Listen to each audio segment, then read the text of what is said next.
জানেন কি রাধারানী অন্তিম সময়ে ভগবান শ্রীকৃষ্ণের কাছে কী চেয়েছিলেন? যখন ভগবান শ্রীকৃষ্ণ বৃন্দাবন ছেড়ে চলে গেলেন তখন রাধারানীর জীবন এক অন্য মোড় নিল। এরপর ভগবান শ্রীকৃষ্ণের বিবাহ হয়ে গেল।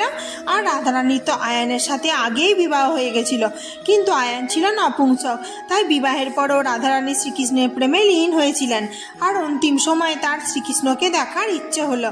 আর সেই সময় শ্রীকৃষ্ণ যখন তার কাছে এলেন এবং যখন তিনি জানতে পারলেন যে শ্রীরাধা পৃথিবী ত্যাগ করে গোলকে ফিরে যাওয়ার সিদ্ধান্ত নিয়েছেন, তখন তিনি শ্রীরাধার অন্তিম ইচ্ছা জানতে চাইলেন। তখন রাধারানী শ্রীকৃষ্ণকে বাঁশি বাজাতে বললেন। তখন ভগবান শ্রীকৃষ্ণ খুবই মধুর সুরে তার বাঁশি বাজাতে লাগলেন।